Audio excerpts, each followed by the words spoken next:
Buenos días y deciros que para mí es un honor estar hoy aquí, que estoy disfrutando y que está siendo un placer escuchar lo que estoy escuchando, porque además estoy escuchando mensajes optimistas.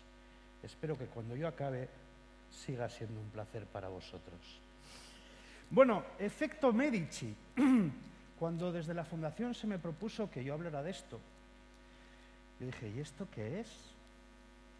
¿Esto qué es? Esto de innovación en la intersección, ¿esto qué es? ¿Os puedo hacer una pregunta? ¿Me dejáis que os haga una pregunta? Echad el tiempo atrás. Hace 10 años se celebra el primer foro de la innovación de La Rioja. ¿Cuántos pensáis que la mayor parte de los ponentes tienen carreras y estudios y formación técnica? ¿Cuántos? Hace 10 años. Levantad la mano, los que penséis que sería así.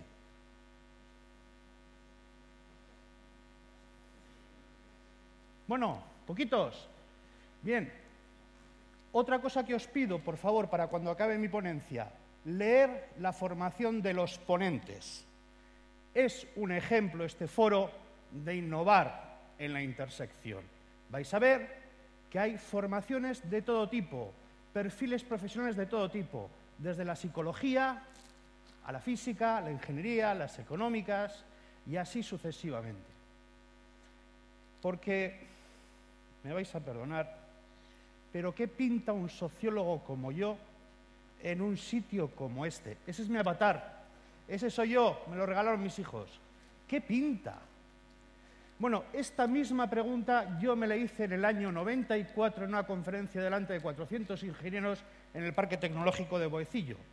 Y yo fui a hablar de diseño industrial. Bueno, mi reflexión era, ¿y yo qué puedo contar en el foro de La Rioja? ¿Qué puedo contar? Y lo que os puedo contar es mi experiencia, porque casualidad soy un sujeto que ha estado toda su vida profesional en la intersección. Pues empecé con 22 años a trabajar en esto que es la investigación social aplicada.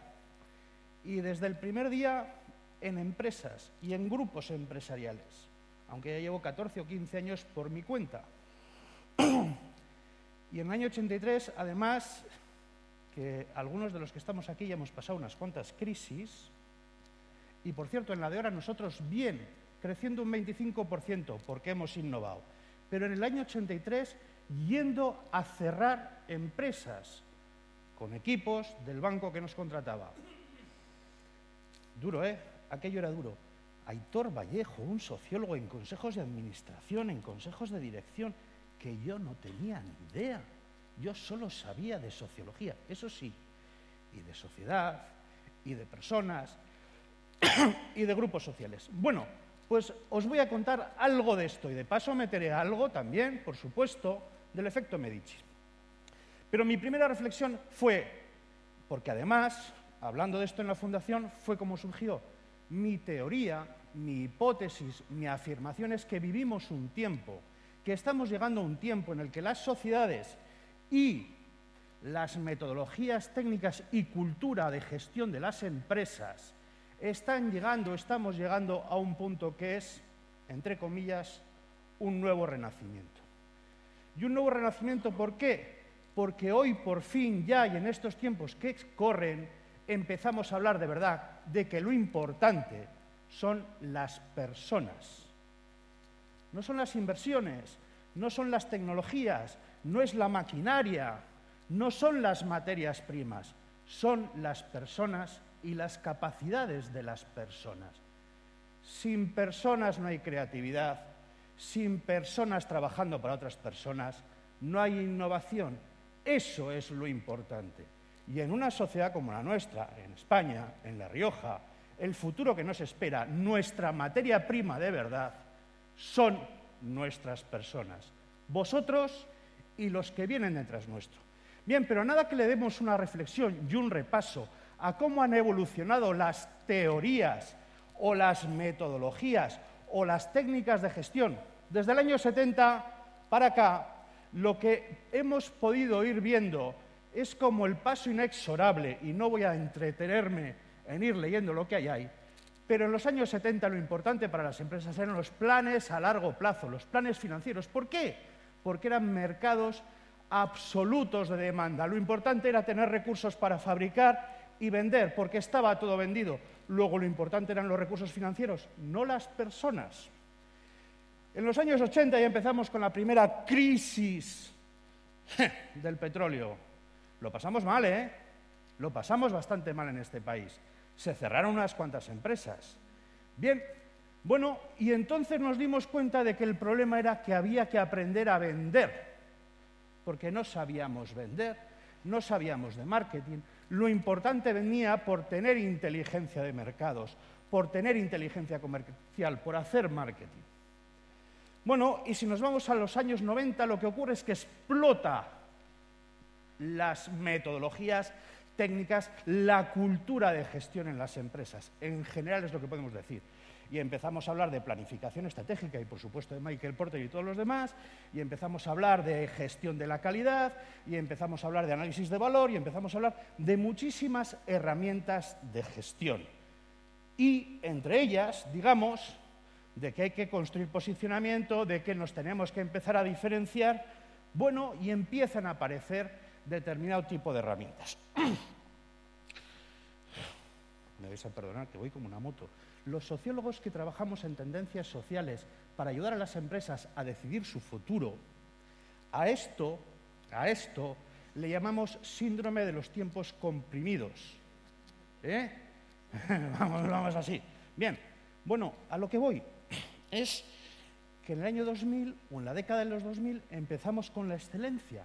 Pero si recordáis, finales de los 90, primeros del año 2000 por ahí, de repente se empieza a hablar de inteligencia emocional. Coleman, Peter Senge y compañía. Aparece lo emocional, aparecen las personas. Y no ya pensando en la persona como cliente o como consumidor, no, en mi propia organización. Porque necesito que mi organización empiece a ser más inteligente. Necesito implicar a las personas. Ya las personas son bastante más que un recurso, que antes era gestión de personal.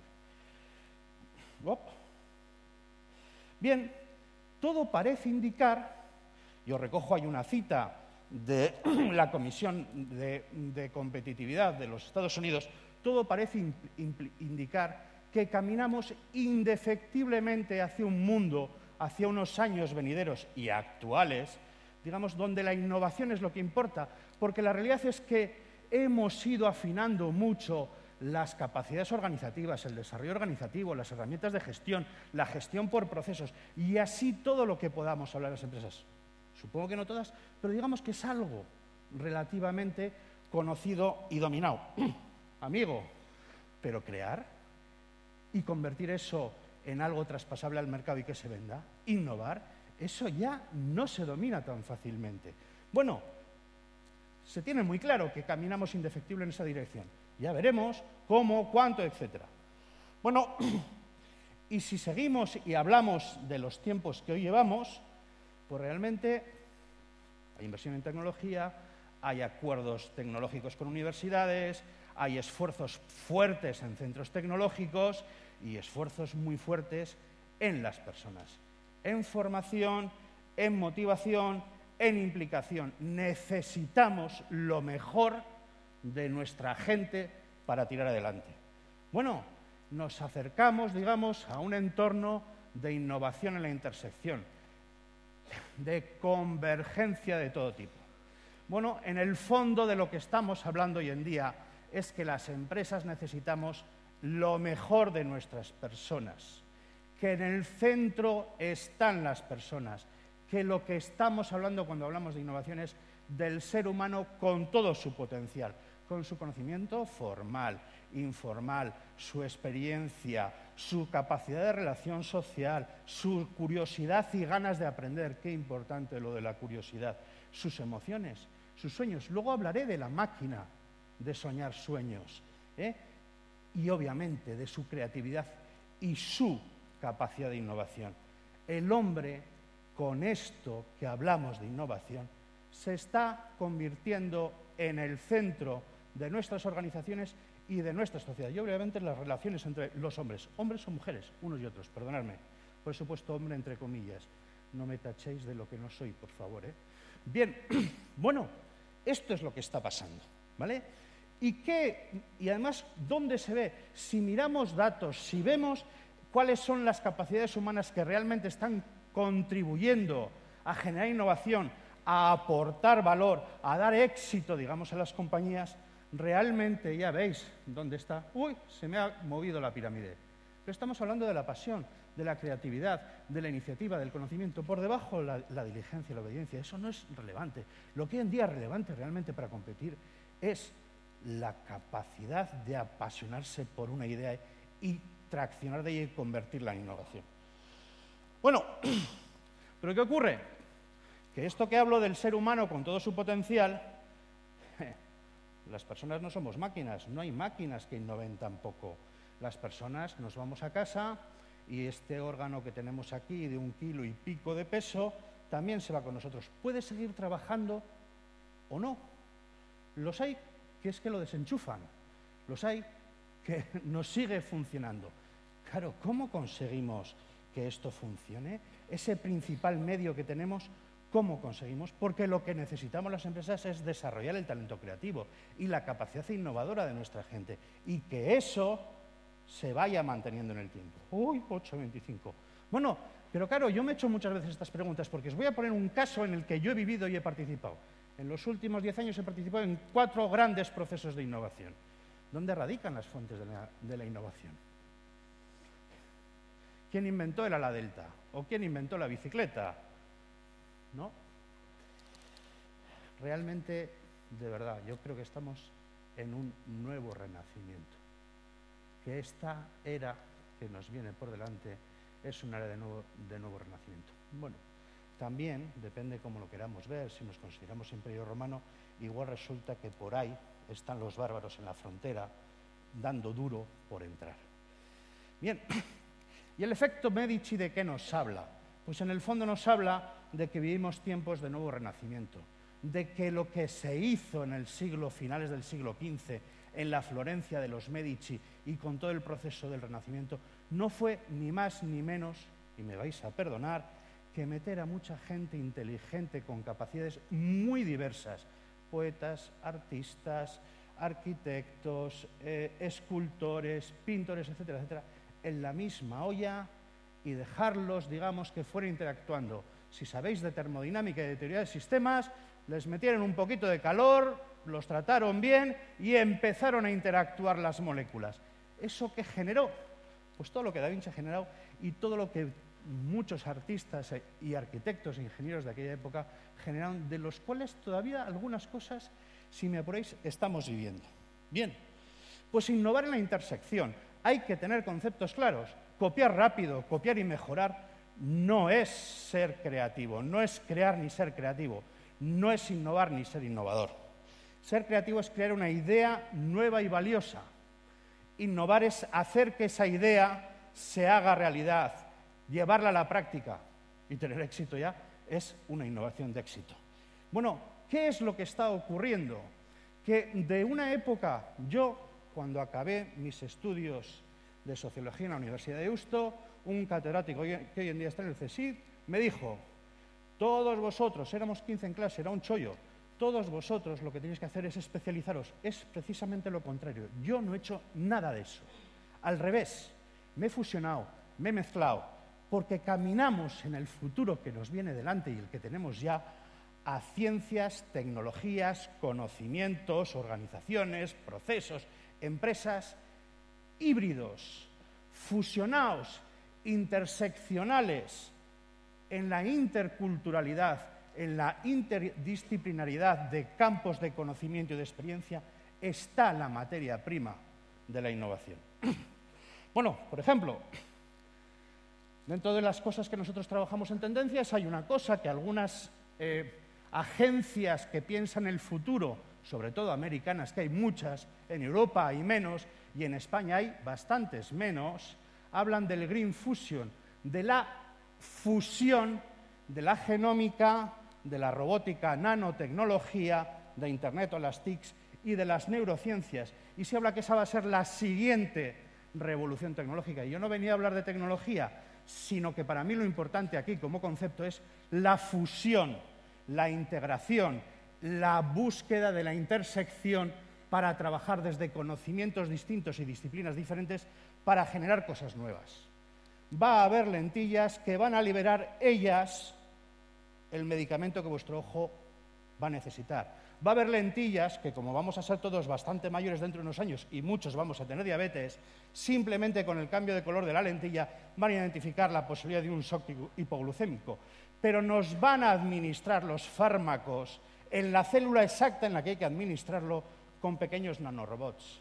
Nos van a dar farmacogenómica, porque ya de nutrofármaco ya estamos hablando. ¿Os imagináis yendo dentro de nada a la farmacia a comprar un bote de especias para cocinar vuestra comida y esas especias son vuestro medicamento? ¿Por qué no? Fusión, cocina, fármaco, ¿por qué no? Bien, el concepto fusión, intersección, es importante. Por ejemplo, el autor del libro del efecto Medici, Johansson, habla de un caso que es muy interesante y que a mí me interesa especialmente porque el pueblo donde vivo tengo un vecino que es presidente de la Asociación de Construcción Bioclimática, bueno, vicepresidente en España. Y este es un arquitecto al cual una gran compañía de seguros, que sabéis que invierten mucho en centros comerciales, etcétera, etcétera, le encargó construir un parque comercial, un centro comercial y un edificio de oficinas en Harare, Zimbabue, la antigua Rodesia, que os podéis imaginar que hace un calor importante en verano. Bueno, pues el requisito del proyecto era no tiene que tener ningún sistema de climatización artificial.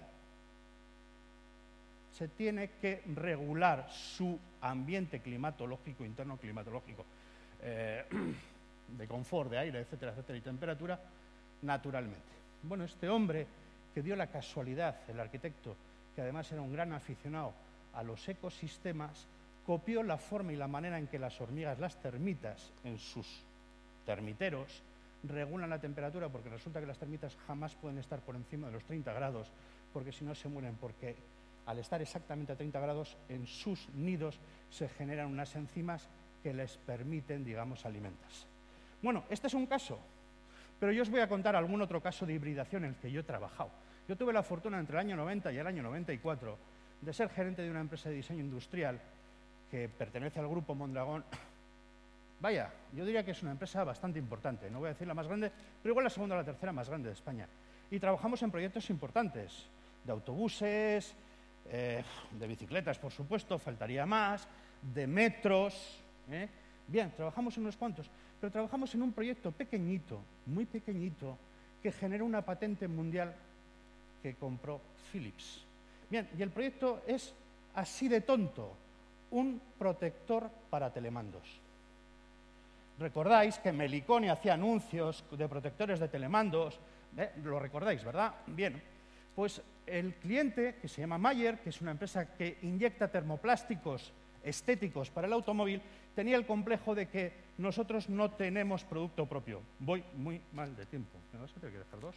Bien, bueno, y nos vino diciendo, queremos hacer uno de estos, pero tiene que ser en termoplástico, todos los demás son en polímeros, en cauchos y cosas así, y solo un modelo para el máximo de mandos, de telemandos. Bueno, montamos un equipo de proyecto, se empezó a trabajar y en el equipo de proyecto estaban, por supuesto, diseñadores, que había ingenieros y arquitectos. Había un físico de un centro tecnológico que iba a hacer los ensayos. Bueno, y empezaron a trabajar, y diseñadores gráficos del equipo. Brainstorming, más de 100 ideas distintas de cómo proteger un telemando, utilizando metáforas de animales que se caen y nos hacen daño y así sucesivamente. Pero se nos ocurrió, en uno de esos grupos, invitar a un amigo. Era amigo personal mío, es un biólogo, Nacho, poliomelítico, por más señas, y le pedimos que viniera. Y estuvo. Estuvo. Bueno, pues muy bien, se lo pasó bien, se divirtió, etcétera, etcétera. Y al día siguiente recibo a primera hora de la mañana una llamada. Y me dice, oye, Aitor, dime, ¿sabes tú cuál es el órgano de la naturaleza que más protegido está? No. Pues es el cerebro humano. ¿Y eso?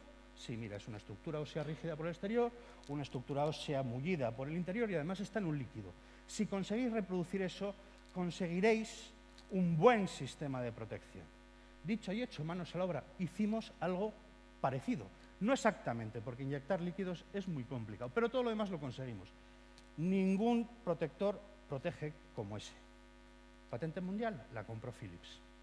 Bueno, este es un ejemplo de hibridación. Bueno, innovar en la intersección. Para innovar en la intersección hay que fomentar en las organizaciones, en la cultura de la empresa y obviamente en los proyectos la diversidad, la multiculturalidad, la multidisciplinariedad. Obviamente eso significa que hay que aceptar trabajar con otros que no tienen tus conocimientos. ¡Oh, Aitor, no es ingeniero, ¿qué hace aquí? No, ¿por qué no? Que yo tengo cosas para aportar. Faltaría más en el mundo del hogar, en el mundo del electrodoméstico, en el mundo de la salud. Faltaría más si conozco a las personas. Y hay que fomentar la interculturalidad y la interdisciplinariedad. Fusión, en consecuencia, interconexión de conocimientos y de experiencia, más conversación entre las personas y más creación de conexiones. En el fondo es como crear en la organización o en los equipos de proyectos las mismas redes sinápticas que hay en el cerebro, ¿vale? Intersujetos, interculturas de la empresa, interdisciplinas, eso es lo que ayuda, digamos, a innovar. Bueno, y como vamos mal, pero os lo recomiendo que lo leáis, esto es de mi cuño, esto es parío por esta mente.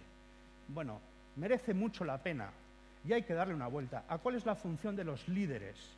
¿Cuál es la función de los líderes? De la innovación, de los líderes que tienen que liderar la innovación en las empresas, porque tienen un papel que no es fácil con la cultura que tenemos. Tienen que desobturar la capacidad de las personas para pensar, para soñar, para atreverse a proponer ideas nuevas, para no seguir siempre los esquemas culturales aprendidos en su esquema de pensamiento y a partir de ahí para soñar posibles ideas nuevas que luego puedan ser realidad. Bueno, pues lo siento, muchas gracias y que tengáis buenas intersecciones.